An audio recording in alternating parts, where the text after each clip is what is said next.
नूनं शिक्षादि तत्त्वविचारणा सम्बद्धः एष संवादः अतीव प्रेरणादायकः। अस्तु, दर्शकाः शिक्षया समं मन्ये सङ्गीतमपि धत्ते जीवने अत्यन्तं प्रेरणाप्रदं स्थानम्।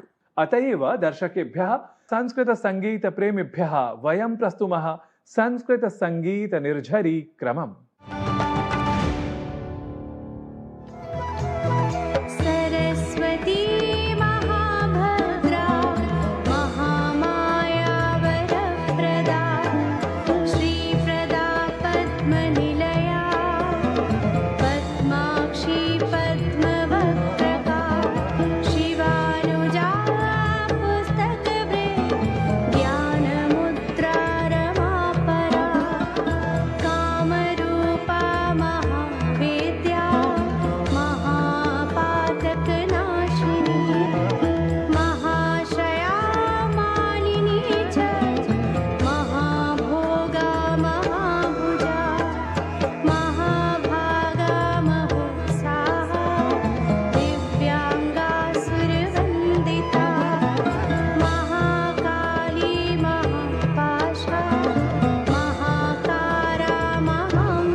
सुमधुरमेतत्।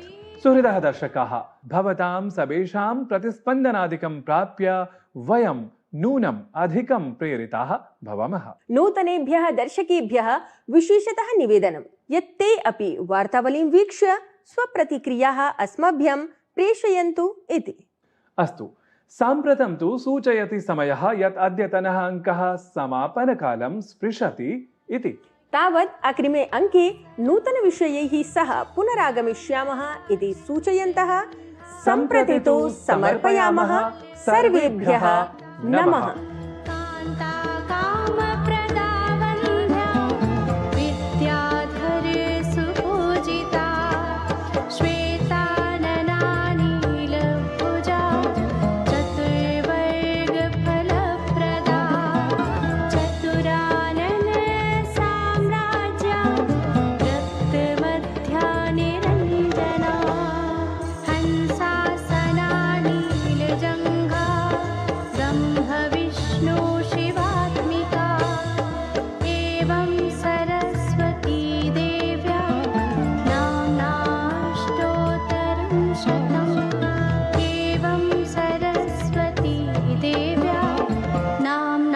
नाम्नाष्टोत्तरं शतम्।